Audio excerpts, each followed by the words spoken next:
안녕하세요. 2022 카타르 월드컵에 참가하는 핵심 선수의 모든 것을 분석해드립니다. 스카우트 H. 이번 시간에는 일본 대표팀의 분데스리가 선수 카마다 다이치에 대한 모든 것을 알아볼 텐데요. 독일 전문가 김현민 기자와 함께합니다. 안녕하세요. 네, 안녕하세요. 카마다 다이치, 독일 분데스리가 최고의 선수 중에 한 명이라고 해도 올 시즌에는 과언이 아닐 것 같은데요. 이 선수가 이제 일본 대표팀에서 입지는 어떤지, 그리고 어떤 스토리가 있는지 살펴보도록 하겠습니다. 예. 먼저 프로필부터 보죠. 카마다 같은 경우는 시코쿠 섬에 위치한 예. A맨연에서 출생을 했는데요. 예, 96년생이고요. 네, 그리고 공격 미드필더 역할을 거의 맡아서 뛰었다라고 할 수 있는데요. 예. 카마다 다이치의 그 아버지 성함은 카노 카마다라고 하고요. 예. 예, 아버지 같은 경우는 오사카 체육대회에서 축구를 했었다라고 해요. 그러면 뭐 약간 유전자적으로도 뭐 아버지가 예. 운동을 잘해줬다. 그래서 그 간바 오사카 그 중등부에서 유스팀에서 부상 후 방출됐었다고 했잖아요. 그때 이제 히가시야마 고등학교에 갈 수 있었던 게 그 고등학교 아버지. 감독인 후쿠시게 요이치가 선후배 관계였대요. 아버지랑. 약간 낙하산 느낌일 수도 있겠지만 아니, 실력이 근데, 뛰어나니까. 예, 실력이 뛰어나니까. 예. 오히려 고등학교 그 히가시야마 고등학교에서 좋은 선수를 그렇죠. 데려오기 예, 도리어 데리고 간 거에 가깝죠. 근데 그래서 뭐 그 사람이 어렸을 때 그 카마다에 대한 평가들을 상당히 많이 했었거든요. 그러니까 네. 그때는 아무래도 조금 그 하드워커적인 기질이 떨어져서 그게 조금 문제가 있었는데, 그래서 그 부분을 많이 이제 발전을 시켰다라고 얘기를 했었고요. 예. 모치는 이제 다카코 미키오인데요. 예. 모친 같은 경우는 재즈 댄스 강사라고 하더라고요. 역시 유연성과 이제 재즈 댄스니까 몸을 예. 잘 쓰시는 분이다. 예, 그러니까 약간 좀 스포츠 가족이라고 할 수 있는 거죠. 실제로 사진을 봐도 그 어머님도 키가 굉장히 크신 것 같고 예. 카마다 본인도 184cm니까 사실은 이제 그 공격 미드필더 선수 중에서 신체 조건이 나쁘지 그렇죠. 않은 편인 굉장히 것 같아요. 크죠. 말라서 네. 그랬지. 예, 네. 그 어렸을 땐 마르고 좀 그래서 힘이 부족해서 그랬지. 지금 근데 뭐 그래도 힘이 붙은 상태이긴 하죠. 예, 유전자적으로 꽤 이제 잘 물려받았다라고 볼 수 있겠고요. 예. 가족 관계는 어떤가요? 예, 가족 관계가 이제 뭐 남동생하고 여동생이 있고요. 예. 그리고 또 이제 할머니도 있고 저희 중간이 이제 어머니인 거거든요. 예, 근데 이제 간바 오사카에서 뛸 때 그때 너무 멀잖아요. 예, 꽤 멀게 사실 이제 간바 오사카는 명문팀이니까 그 유스팀에 들어갔을 때 병사가 났는데 에히메와는 굉장히 머네요. 예, 그러니까 뭐 버스로는 6시간 걸리고, 예, 그리고 뭐 기차로 4시간 걸리고, 예, 차로도 4시간 걸리고. 거의 약간 서울에서 한 여수 정도 가는 그런 느낌 같아요. 예, 그러다 보니까 이제 할머니 집에서 있었다라고. 할머니가 오사카에서. 예, 그러니까 아버지도 오사카. 출신이. 예, 오사카 대학교에서 나온 거였죠. 예, 그래서 할머니 댁에서 사는데, 그러니까 어머니께서 뭐 그런 얘기를 하더라고요. 그러니까 어쨌건 간에 어렸을 때부터도 혼자 이렇게 치우고 뭐 이렇게 시키고 하긴 했지만은 그래도 그 할머니의 엄격한 기준에는 맞지 않았는지 할머니께서 막 굉장히 화를 냈었다라고. 아니, 보통 할머니가 좀 더 이제 잘 너그럽게 해주고 어머니가 화를 내는 게 약간 좀 엄격했다라고 할 수 있는 거죠. 그리고 카마다 같은 경우도 어머니한테 전화해가지고 집으로 돌아가고 싶다고 막 울면서. 할머니가 무섭게 한다고. 그거보다 멀리 떨어져 있으니까. 그렇죠. 그런 식의 얘기도 해가지고 되게 중학교 때 조금 가슴이 아팠었다라고 얘기를 하더라고요. 결국에 이제 역경을 딛고 프로 선수로 성공하게 됐는데요. 동생도 이제 꽤 이제 안 닮았는데요. 예, 그리고 동생은 키가 작죠. 170이거든요, 동생이. 예, 근데 이제 동생도 축구 선수예요. 예, 카마다 히로무. 예. 근데 뭐 그게 성공하지 못한 것 같아요. 뭐 아직 어린 나이긴 하지만. 예. 동생인 히로무는 16대 1의 경쟁률을 뚫고 JFA 아카데미 후쿠시마에 입단을 했다라고 하더라고요. 예. 그래서 이제 3부 리그인 후쿠시마 유나이티드에서 시작을 해가지고 현재는 2부 리그인 베갈타 센다이에서 뛰고 있는데요. 예, 중앙 미드필더 겸 측면 미드필더 역할을 수행을 하고 있는데 일단 히로무가 그런 얘기를 했어요. 그 형에 대해서 형과는 친밀한 관계를 유지하고 있다. 축구적으로는 격차가 크게 나고 있기도 하고 동경의 대상이지만 언젠가는 형을 무조건 넘어서고 싶다. 장래엔 해외에서 뛰고 싶기에 가능한 빨리 프로의 세계에 뛰어들고 있다. 형의 영향도 있지만 이전부터도 쭉 해외에 가고 싶었다.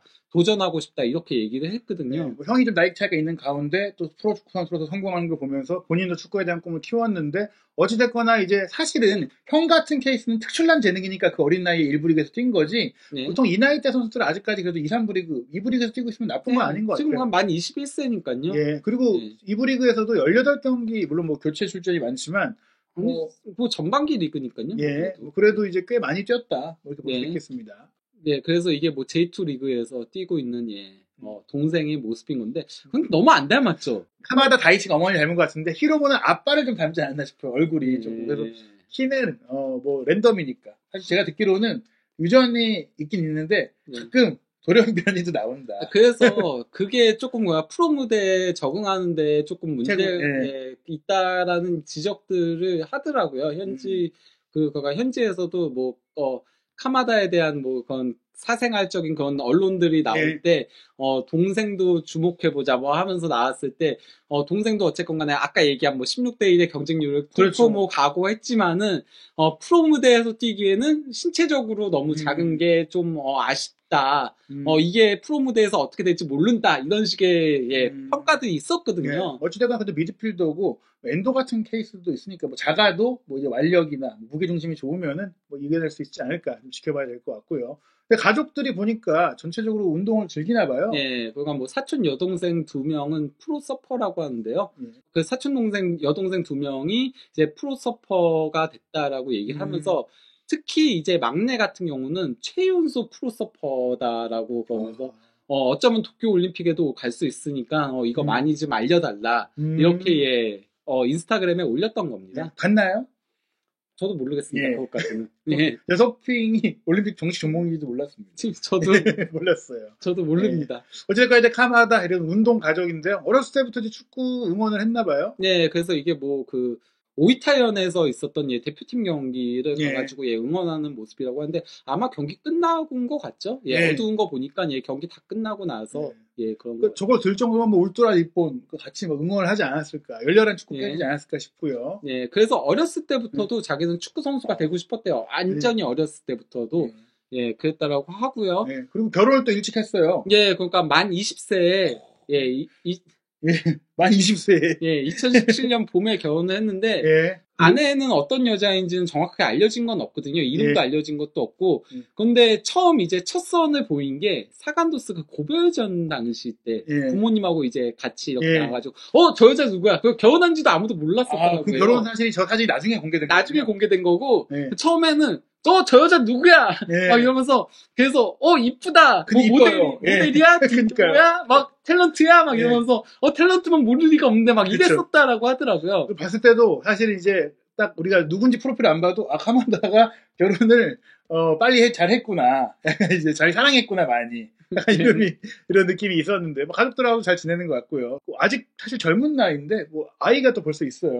그러니까 아이가 2018년 10월에 출생을 했대요. 그 아이 이름도 역시나 알려지지 않았고 그리고 또 이제 10월 며칠에 태어난 건지도 알려지진 않았는데요. 근데 10월 출생인 게 알려진 거는요. 신트트라이던에서 뛰었을 때 10월 6일에 있었던 로얄 엑셀 모스크론하고의 경기에서 이 경기에서 이제 경기 종료 직전에 페널티킥을 이제 얻었는데 그것도 카마다 다이치 본인이 얻었는데 원래 카마다 다이치가 페널티킥을 안 차거든요. 내가 차게 해달라 부탁을 해가지고 흔치 않은 일인데 그러고 넣고서는 이제 축하를 저렇게 셀레브레이션을 한 건데 이게 아들 출생 그렇죠. 그래서 이렇게 배 사이로 넣으려고 약간 좀 이렇게 한 거죠. 사실 이제 뭐 2대1이기도 했고 종료 직전에 쐐기골이니까 뭐 설령 놓친다고 하도 놓치면 안 되겠지만 좀 부탁할 수 있는 그런 상황이지 않습니까? 처음 거는 거예요. 양심이 있으니까 안 찬 거잖아요. 처음에 이제 0대0인 상태에서 부탁하기 좀 그렇고 이제 2대1이니까 한번 부탁해서 성공해가지고 아들의 출생을 축하하는 세레머니를 했던 바가 있다. 그래서 통산으로도 딱 2번 찼어요. 2번 차서 한 번은 넣고 한 번은 못 넣고 아마 그러고 다시는 또 차기 싫지 않았을까. 어쨌든 페널티킥을 잘 차는 선수는 아닌데 아들을 위해 나섰다라고 볼 수 있겠고요. 일단 뭐 이 선수의 절친 관계를 보면 역시 하세베죠. 하세베는 단순히 그러니까 일본 선수들의 절친만이 아니고요. 아시아 선수 전체의 절친이자 그렇죠. 아시아 선수들이 적응하는 데 있어서 굉장히 많은 도움을 주는 인격자로 알려져 그러니까 있습니다. 굉장히 인품이 좋고 성격도 좋고 예. 뭔가 그 큰 사람이다 이런 느낌이 있더라고요. 구자철 선수도 볼프스부르크 와가지고 적응할 때 하세베가 네. 굉장히 많이 도와줬다라고 하잖아요. 예, 그래서 하세베랑은 항상 뭐 같이 뭐 시간을 많이 보내기도 하고 사진도 가장 많은 게 하세베예요. 네, 아무래도 이 프랑크푸르트에서 처음 와서 어려웠을 때부터 지금 잘 될 때까지 지금 함께 해주고 있는 정말 대선배이기 때문에 지금 이제 인간적으로 굉장히 가까울 것 같고요. 또한 역시 어려울 때 신트트라이던에서 함께 잘 됐던 선수들과도 정말 친할 것 같습니다. 예, 그러니까 뭐 이게 사진을 넘길 수 있는 거잖아요. 예. 딱 그러니까 엔도 와타루랑 사진 찍은 거고 이게 그가 뭐 대표팀에서의 사진인 건데 그 다음에 보면 이제 토미야스 나오고 예, 그렇죠. 아무래도 셋이 그때가 가장 어떻게 보면은 본인 입장에서 축구를 재밌게 했을 때라고 생각이 듭니다. 쉽게 하고 공격적으로 하고 많은 포인트도 만들면서 또 친한 그 일본 선수들과 함께 유럽에서 뛴다는 게 만화 같은 일인데 그런 꿈을 이루면서 서로도 잘 되고 있고요. 근데 뭐 일본 선수들하고만 친한 건 아니죠? 예, 그 알마미 투레가 굉장히 그가 뭐 장난도 많이 치고 이러는 것 같더라고요. 그래서 이거는 이제 훈련 도중에 거친 파울로 이제 넘어뜨리고 나서는 고메나사이 미안. 일본어도. 그 사간도스가 이사가 저게 그 카마다 다이치 그 트위터 이름이거든요. 그러면서 개인적인 거 아니야? 웃으면서 넘어지고 있어요. 다른 카마다도. 그리고 이제 카마다 선수가 또 활약했던 것 그 이후에 유로파 리그에서 골 넣었을 때 이렇게 또 다이치 하면서 정말 개인적으로 크게 응원하고 있는 것 같은 그런 친구 사이인 것 같고요. 일단 뭐 카마다 선수의 취미가 이제 만화 보기다. 뭐 일본 하면 만화 아니겠습니까? 그래서 가장 그 취미가 만화를 굉장히 많이 본다라고 하더라고요. 근데 뭐 이거 같은 경우는 축구 만화 이제 조금 본인이 그 소개하는 거에 가까운 거죠. 그래서 표지에 카마다 다이치가 나온 거긴 하죠. 당연히 뭐 일본 축구 만화 뭐 캡틴 츠바사 빼놓을 수 없고 근데 이게 프랑크푸르트가 캡틴 츠바사랑 콜라보를 한번 한 적이 있어가지고 그래서 이렇게 딱 올린 거고요. 사실 뭐 캡틴 츠바사의 내용을 본인이 함께 또 이뤄가고 있는 인물이다 보니까 뭐 당연히 콜라보 할 수 있을 것 같아요. 그건 아니지 않나요? 그러려면 바르셀로나에서 찍어야 되는 거 아니에요? 유럽에 가서 어찌됐거나 하고 있으니까요. 그리고 이제 대표팀 얘기를 해보면 사실 이런 저희가 설명드린 프랑크푸르트에서의 활약이라든지 유럽 경력에 비해서 대표팀에서는 그렇게 많은 경기를 뛰지 못했어요. 특히 연령대별 대표팀 기록이 너무 없긴 하죠. 그러니까 뭐 이 선수가 쓰기도 까다로운 선수기도 하고, 그리고 또 이제 그 고3 되기 전까지는 솔직히 말하면은, 실패에 가까운 모습이긴 했잖아요. 간바오사카에서 부상이 있었다고 하더라도 거의 나오지도 못했었고, 고등학교도 유명 고등학교가 아니었다 보니까 근데 그걸 본인이 일부러 끌고 올라갔고 거기서 이제 좋은 활약을 펼치면서 프로에 간 거기 때문에 그래서 연령대별 대표팀 기록 자체는 거의 없다시피 하고요. 게다가 또 카마다 선수 포지션에 일본에 워낙 많은 선수들이 정말 많이 있기 때문에 쉽지 않았을 것 같아요. 그래도 이제 신트트라이던에서 좋은 활약을 펼치면서 2019년 3월 22일 콜롬비아하고의 경기에서 79분경에 이제 미나미노를 대신해서 교체 출전하면서 A매치 데뷔전을 치렀고요. 사실 이 말씀하신 그 미나미노 선수가 이미 그 포지션에서 일본 최고의 선수로서 활약을 하고 있었기 때문에 더더욱이나 대표팀에서 기회 잡기가 어렵죠. 미나미노 이전에는 카가와가 있었고 그 전에는 혼다가 있었고 그리고 또 그 앞에는 나카타가 있었고 계보를 잇는 그 플레이메이커들인데 카마다도 그 이제 리스트에 있는 선수다. 하지만은 미나미노랑 거의 동나이 때였다라는 거죠. 그리고 또 어쨌건 간에 몽골하고의 경기에서 10월 10일에 있었던 2019년 그때 이제 데뷔골을 기록을 하기도 했습니다. 근데 처음에는 거의 쓰이지 않았었죠. 보시면 아시겠지만은 잘 쓰이지 않았다가 그래도 2020년 10월부터 이제 2021년 10월까지 1년 사이에는 꽤 많이 뛰었어요. 거의 좀 주전급으로 이때가 거의 미나미노가 리버풀에서 가서 힘들었죠. 못 뛰고. 그러면서 조금 기회를 얻기 시작을 하긴 했었는데요. 월드컵 예선 경기에서 골도 많이 넣었고요. 하지만은 월드컵에서 이제 중요할 때는 다시 또 미나미노가 나오기 시작을 했고 또 미나미노가 그때 굉장히 잘했었거든요. 그리고 또 카마다도 부상을 입기도 했었고요.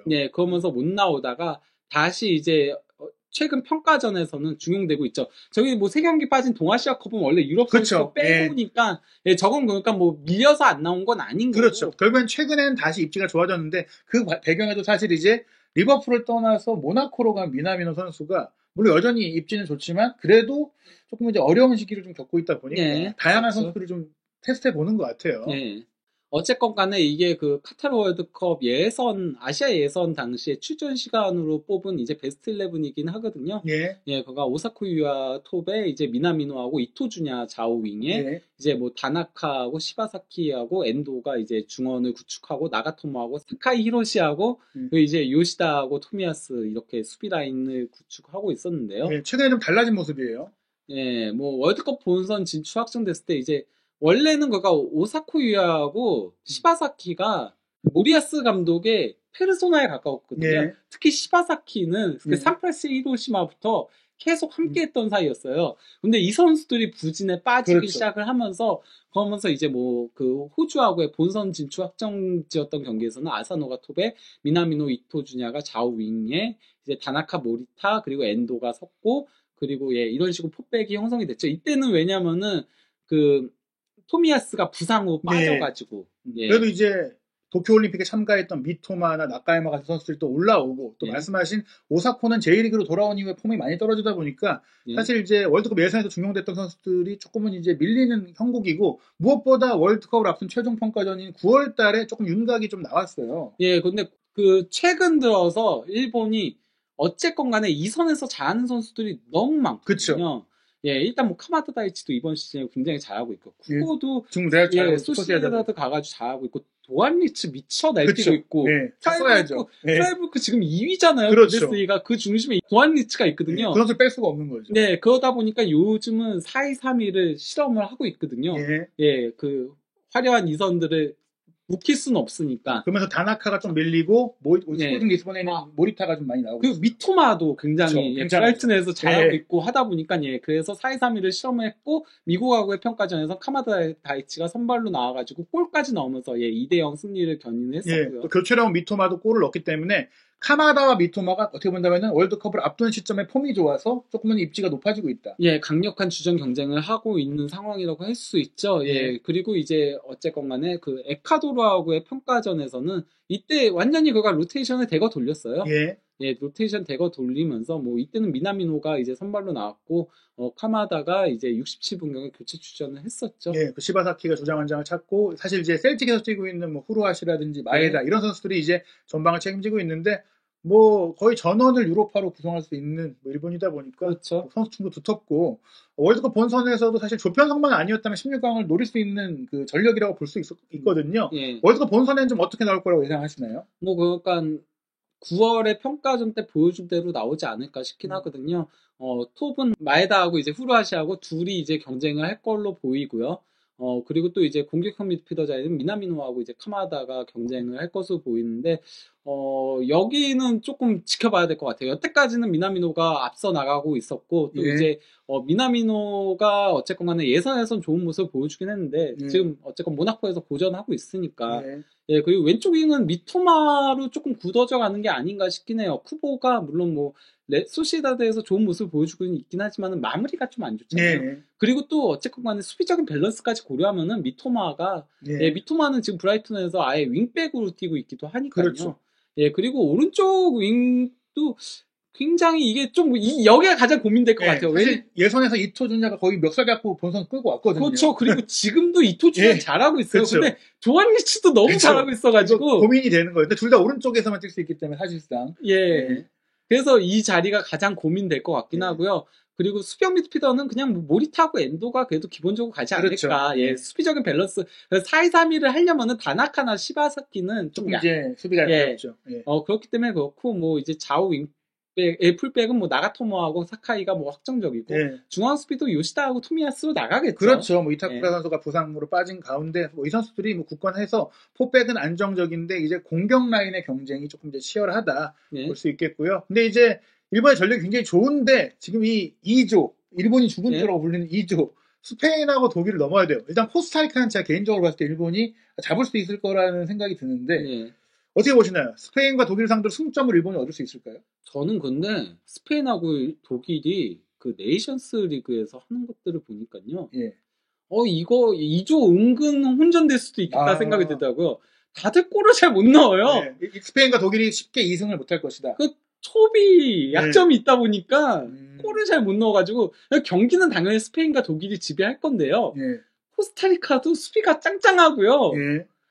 일본도 뭐 그렇게 만만하지 않죠. 예, 만만하죠. 컴팩트하죠. 지금 그리고 평가전 결과들이 상당히 좋아요. 그렇죠. 실점을 잘 안 하니까. 그 경기 내용도 상당히 좋아요. 일본이 그래서 야, 이거 경기 내용은 스페인과 독일이 압살을 하더라도 결과는 다르게 나올 수도 있지 않을까라는 생각이 요즘 스물스물 조금 예. 올라오고 있어요. 특히 이제 스페인과 독일 같은 경우에는 뭐 선수들의 이제 피로도라든지 또 시즌 중에 예. 유럽에서 리그 중에 월드컵을 치렀던 적이 예. 없다는 변수도 있을 것 같고요. 그 스페인도 지금 톱자원들이 다 부진하게 돼요. 네. 모라타가 조금 그나마 이제 생각보단 잘해주고 있지만 지금 대표팀에서는 초반 반짝이었잖아요. 예. 근데 아틀레티코 마드리드 그렇죠. 예. 예. 아틀레티코 팀이 안 좋아가지고 지금. 어쨌건 간에 골을 못 넣고 있잖아요. 골도 예. 못 넣고 이게 수비 실점하는 건 그렇다 치는데 골도 예. 못 넣고 있으니까 그리즈만이 거의 멱살 잡고 끌고 예, 가고 있고 결국 완전히 했는데 예. 결국 이제 스페인과 독일이 우리가 알고 있던 그 명성만큼의 파괴력이 없을 수 있다. 예. 예. 그래서 일본도 완전히 뭐 포기할 정도는 아니다. 예. 16강 노려볼 수 있다. 첫 그러니까- 경기에 3점만 얻으면 예. 그러니까 그 한국이 했었던 예, 카자나의 기적 같은 것들도 예, 노려볼 수도 있지 않을까.